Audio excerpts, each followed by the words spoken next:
Hello everyone, welcome back to the channel. Myself Dilip Singh and you are watching Economics by Singh sir. So student, आज के इस particular video में हम लोग discuss करने वाले हैं concept of normal residents. Clear. So last video में हम लोगों ने नेशनल इनकम के कॉन्सेप्ट को डिस्कस किया था, डिफाइन किया था. ना वहाँ पर हमें नेशनल इनकम की डेफिनेशन में दो इंपॉर्टेंट टर्म्स हमें देखने को मिली थी. Clear. First one is what factor income and second one is what normal residents. Clear. So national income is the what sum total of factor income earn by the normal residents of a country during an accounting year. ये हम लोगों ने define किया था. ठीक है, कि सारे नॉर्मल रेसिडेंट्स की जो फैक्टर इनकम है एक अकाउंटिंग ईयर में अगर उसे हम लोग ऐड करते हैं तो हमें क्या मिल जाएगा, नेशनल इनकम मिलेगा. क्लियर. सो लास्ट वीडियो में हम लोगों ने फैक्टर इनकम और ट्रांसफर इनकम के कॉन्सेप्ट को इन डिटेल डिस्कस किया था. Clear. And now normal residents के रिगार्डिंग मैंने आपसे कहा था कि नेक्स्ट वीडियो में हम लोग इसकी बात करेंगे. क्लियर. सो आज हम लोग देखने वाले हैं शॉर्ट में नॉर्मल रेसिडेंट्स का कॉन्सेप्ट क्या होता है, किन्हें हम नॉर्मल रेसिडेंट्स जो है वो कंसीडर करते हैं students. Clear. So normal residents के रिगार्डिंग मैंने यहाँ पर कुछ इन्फॉर्मेशन मेंशन की, इसी के बेसिस पर डिस्कस करते हैं क्या है नॉर्मल रेसिडेंट्स. क्लियर. क्योंकि इन्हीं की इनकम को, नॉर्मल रेसिडेंट्स की ही इनकम को, फैक्टर इनकम को हम लोग एनआई में क्या करते हैं, ऐड करते हैं. क्लियर. तो जल्दी से देखते हैं.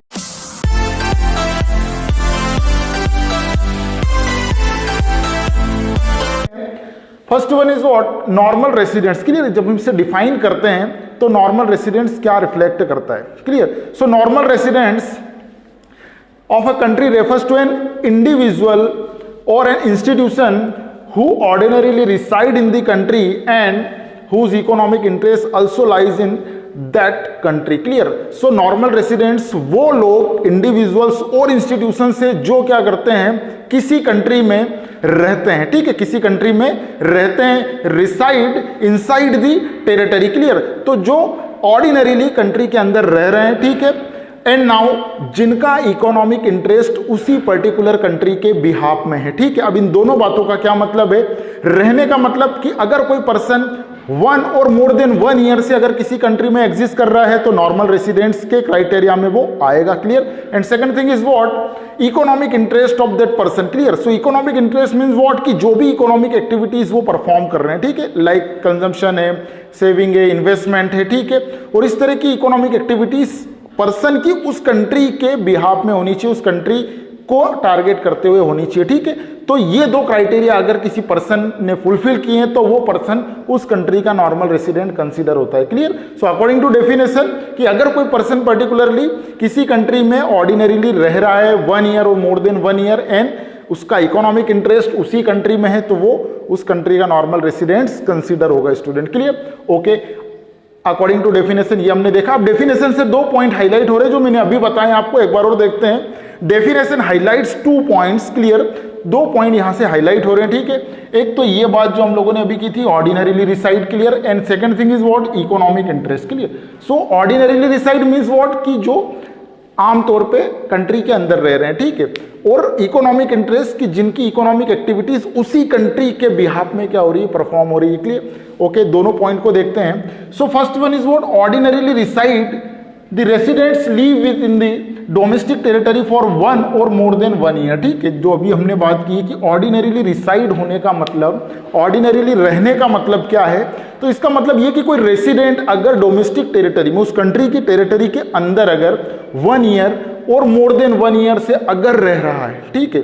कि भाई जैसे कोई पर्सन है वो यूएसए गए ना, वहां पर वो क्या कर रहे हैं, 1 साल और 1 साल से ज्यादा हो गए तो 3-4 साल हो चुके हैं. ठीक है. तो वो ऑर्डिनरीली रिसाइड है, वहां पर आमतौर पर रह रहे हैं. ठीक है. ओके. तो ये फर्स्ट थिंग है. ठीक है. ये होनी चाहिए अगर किसी पर्सन को नॉर्मल रेसिडेंट कंसीडर किया जाएगा तो. Clear. Second point is what economic interest. Clear. Economic interest से क्या रिलेशन है हमारा. So resident carries basic economic activities from that location. ठीक है. अब क्या होना चाहिए कि पर्सन जो है वो अपनी इकोनॉमिक एक्टिविटीज को उस पर्टिकुलर लोकेशन से क्या करे भाई, परफॉर्म करे. ठीक है. वो क्या कर सकता है, उस पर्टिकुलर कंट्री में भाई कंजम्पशन अपना करेगा. ठीक है. अपना इन्वेस्टमेंट करेगा. ठीक है. और कैपिटल जो है, एसेट्स जो है वो वहां पर परचेस करने लगे. ठीक है. तो ये जो इकोनॉमिक एक्टिविटीज है, ठीक है, प्रोडक्शन एक्टिविटी भी वो वहां पर कर सकता है. ठीक. तो वो सारी इकोनॉमिक एक्टिविटीज जो है, ठीक है, एसेट्स का फॉर्मेशन जो है, ठीक है, तो ये उस कंट्री के बिहाफ में होना चाहिए, उस लोकेशन से होना चाहिए. ठीक है.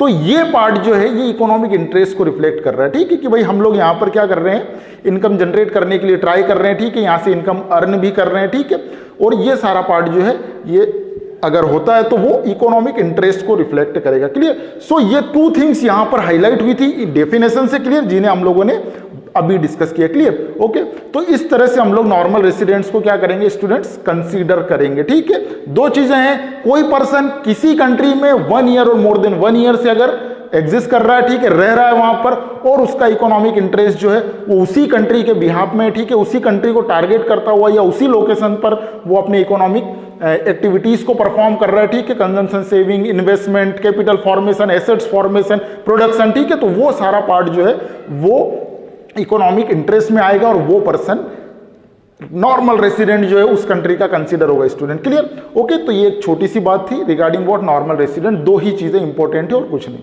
नेक्स्ट थिंग इज व्हाट, यहां पर हमने कुछ कैटेगरीज जो है वो मेंशन की है, कुछ पॉइंट्स यहां पर मेंशन किए जिससे ये रिफ्लेक्ट होगा कि किन्हें हम नॉर्मल रेसिडेंट्स जो है वो कंसीडर नहीं करेंगे। ठीक है, किन लोगों को नहीं करते हैं normal resident consider. So following are not included under the category of NR normal residents. Clear? तो ये कुछ कैटेगरी हमने यहां पर मेंशन की है जो नॉर्मल रेसिडेंट्स में कंसीडर नहीं होते हैं। ठीक है, तो देखते हैं जल्दी से। इसका कंसीडर नहीं होने का मतलब क्या है? कंसीडर नहीं होने का मतलब ये है कि ये जो लोग हैं, ठीक है, ये कैटेगरी में आने वाले लोग जो हैं वो दो कैरेक्टरिस्टिक्स को परफॉर्म नहीं कर पाएंगे, ठीक है, या नहीं करते हैं। फर्स्ट थिंग इज व्हाट, कि वो ऑर्डिनरीली उस कंट्री में नहीं रह रहे हैं 1 साल या 1 साल से ज्यादा, या फिर उनका इकोनॉमिक इंटरेस्ट वो कंट्री नहीं है।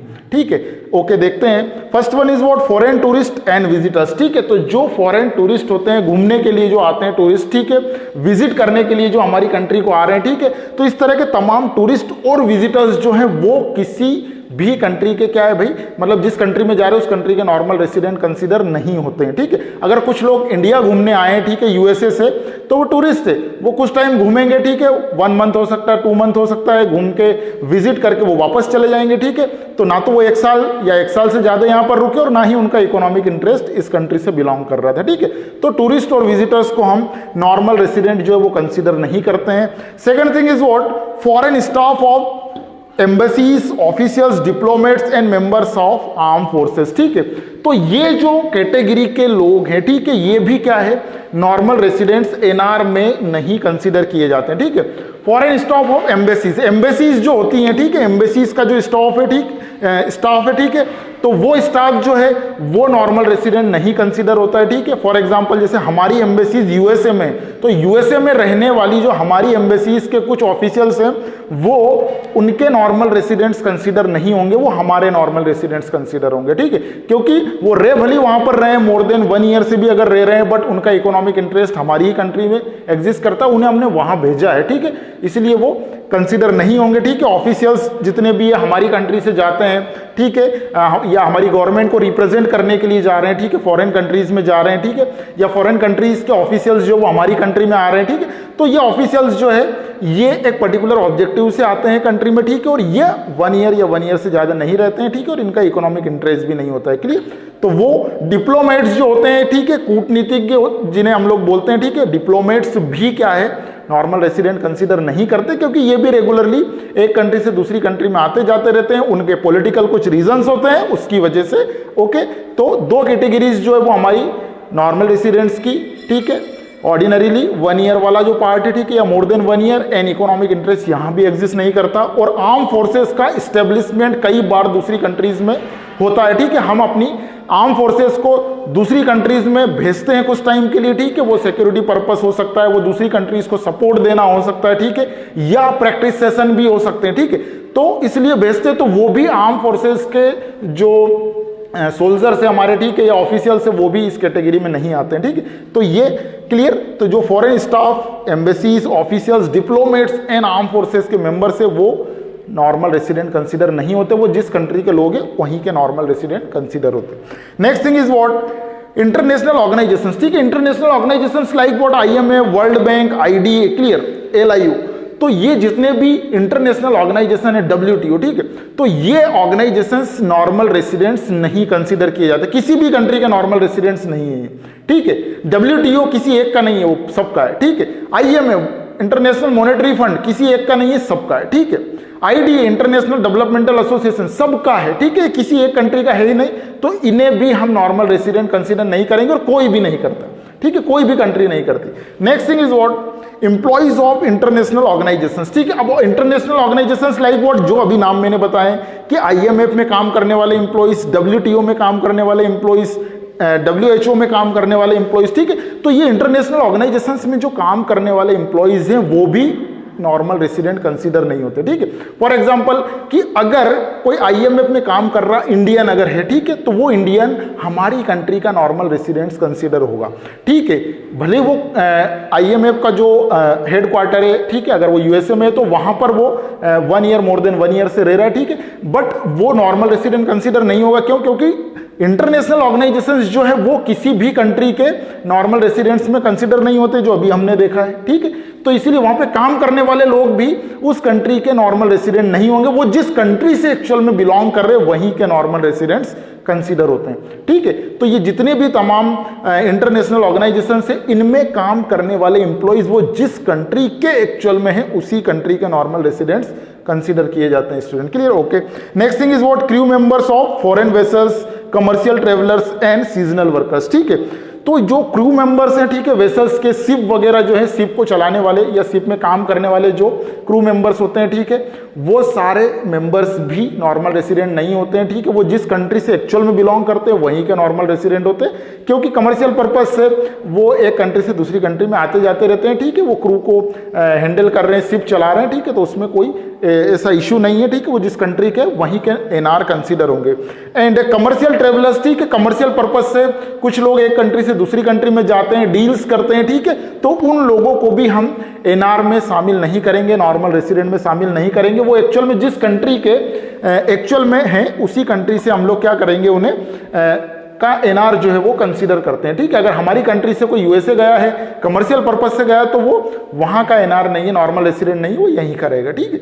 Next thing is what, seasonal workers, ठीक है। तो सीजनल वर्कर्स जो है वो भी नॉर्मल रेसिडेंट कंसीडर नहीं करते हैं, उन्हें करते हैं। क्यों? क्योंकि सीजन जैसे आता है वो क्या करते हैं, काम की तलाश में किसी दूसरी कंट्री में चले गए, कुछ टाइम तक उन्होंने वहां पे काम किया, 3 to 4 मंथ, ठीक है, और जैसे ही सीजन खत्म हुआ वो वापस अपनी कंट्री में आ जाते हैं। तो इस तरह के वर्कर्स को भी हम नहीं कंसीडर करते हैं normal residents. Clear? Next and last one is what, border workers, ठीक है। बॉर्डर वर्कर्स जो है वो क्या है, जो बॉर्डर्स पे रहने वाले विलेजर्स होते हैं, ठीक है। जैसे फॉर एग्जांपल इंडिया नेपाल, ठीक है, बॉर्डर पे रहने वाले जो विलेजर्स हैं, कुछ गांव हैं, ठीक है, वहाँ के रहने वाले, इंडिया भूटान जैसे बॉर्डर है, ठीक है, वहाँ पे रहने वाले जो विलेजर्स हैं, ठीक है, तो वो क्या करते हैं कि काम के सिलसिले में बॉर्डर क्रॉस करते हैं, ठीक है। तो इंडिया जैसे नेपाल के वर्कर से, नेपाल से इंडिया आ गए, ठीक है, बॉर्डर क्रॉस करके दिन भर काम किया और वापस चले गए, ठीक है। तो इस तरह के जो बॉर्डर क्रॉस करके आते हैं काम करने के लिए वर्कर्स, वो भी नॉर्मल रेसिडेंट्स में कंसीडर नहीं होंगे। वो जिस कंट्री के एक्चुअल में वर्कर्स हैं, ठीक है, वहीं के नॉर्मल रेसिडेंट कंसीडर किए जाते हैं, ठीक है। तो ये था student regarding what information normal residents के, ठीक है। आई होप कि आपको ये इंफॉर्मेशन क्लियरली समझ में आएंगे, ठीक है। तो नॉर्मल रेसिडेंट्स हम किसे कंसीडर करेंगे, किसे नहीं करेंगे, ये हमने बहुत अच्छे से क्लियरली समझा, ठीक है। 2 क्राइटेरियाज हैं जिन्हें हम लोग बहुत माइंड करते हैं जब नॉर्मल रेसिडेंट के कॉन्सेप्ट को हम लोग डिस्कस करते हैं, ठीक है। Ordinarily reside inside the country for 1 और मोर देन 1 ईयर, ठीक है। तो 1 या 1 साल से ज्यादा के लिए अगर कंट्री के अंदर कोई पर्सन रह रहा है, एंड इकोनॉमिक इंटरेस्ट, ठीक है, उसका इकोनॉमिक इंटरेस्ट उसी कंट्री से बिलोंग करना चाहिए, ठीक है, तब जाके वो नॉर्मल रेसिडेंट कंसीडर होगा। क्लियर? ओके स्टूडेंट, तो जल्दी से इसका स्क्रीनशॉट लीजिए। सो स्टूडेंट, नॉर्मल रेसिडेंट के कॉन्सेप्ट को हम लोगों ने इन डिटेल अभी डिस्कस किया, ठीक है। अभी 2 यहां पर बेसिक सी टर्म है, नॉर्मल रेसिडेंट एंड सिटीजनशिप, ठीक है। सो नॉर्मल रेसिडेंट्स और सिटीजन्स, ठीक है, ये दोनों एक ही है या अलग अलग है, ठीक है। तो जल्दी से देखते हैं नॉर्मल रेसिडेंट्स, ठीक है। नॉर्मल रेसिडेंट्स कोई पर्सन, कोई इंडिविजुअल्स, ठीक है, जो क्या कर रहा है भाई, ऑर्डिनरीली कंट्री में रह रहा है, ठीक है, रिसाइड कर रहा है, रह रहा है, और उसका इकोनॉमिक इंटरेस्ट उसी कंट्री में है, ठीक है, नॉर्मल रेसिडेंट कंसीडर होता है, ठीक है। तो 1 साल या 1 साल से ज्यादा रहने पर, ठीक है, और उसकी जो इकोनॉमिक एक्टिविटीज है, consumption, saving, investment, capital formation, production, वो सब उसी कंट्री या उसी लोकेशन से अगर वो कर रहा है तो वो नॉर्मल रेसिडेंट कंसीडर होता है, ठीक है। इसके लिए आपको कोई किसी तरह के रूल्स एंड रेगुलेशन या लॉ की परमिशन नहीं होती है, ठीक है। आप किसी कंट्री में गए, वहाँ रहने लगे, ज़्यादा टाइम रहने लगे, ठीक है, 1 ईयर से ज़्यादा हो गया, ठीक है, और आपका इंटरेस्ट भी वहीं पर डेवलप हो गया है, इकोनॉमिक इंटरेस्ट डेवलप हो गया है, आप उस कंट्री के नॉर्मल रेसिडेंट्स कंसिडर होंगे, ठीक है। But citizenship is the what different thing. Citizenship एक अलग चीज है, ठीक है। सिटीजनशिप मीन्स व्हाट, उस कंट्री के नागरिक होना, ठीक है। आप सिटीजन हम कैसे बनते हैं, ठीक है। तो सिटीजन बनने की 2 प्रोसेस होती है। एक सिटीजनशिप हमें मिलती है बाय बर्थ, ठीक है। अगर किसी पर्सन का बर्थ अगर उस कंट्री में हुआ है तो उसे बाय बर्थ सिटीजनशिप जो है वो मिल जाती है, okay. And second thing is what, citizenship by laws and rules, ठीक है। तो जब हमें अगर किसी कंट्री का सिटीजन बनना है तो हम उससे रूल्स एंड रेगुलेशंस को लॉज के थ्रू भी क्या कर सकते हैं, उस कंट्री की सिटीजनशिप के लिए अप्लाई कर सकते हैं। कंट्री से परमिशन मिलने पर हम उस कंट्री के सिटीजन बन सकते हैं, ठीक है। तो सिटीजनशिप, नॉर्मल रेसिडेंट, दोनों के कॉन्सेप्ट अलग है, ठीक है। कोई सिटीजन अगर किसी कंट्री में रह रहा है वो उस कंट्री का नॉर्मल रेसिडेंट है ऑलवेज, ठीक है। बट कोई भी नॉर्मल रेसिडेंट, ठीक है, किसी कंट्री का नॉर्मल रेसिडेंस उस कंट्री का सिटीजन हो ये जरूरी नहीं होता है, ठीक है। तो ये था नॉर्मल रेसिडेंट एंड सिटीजनशिप के रिगार्डिंग हमारी बात, ठीक है स्टूडेंट। आज के इस पर्टिकुलर वीडियो में इतना ही। नेक्स्ट वीडियो मिलेंगे नेक्स्ट टॉपिक के साथ, तब तक के लिए बाय बाय, जय हिंद, जय भारत।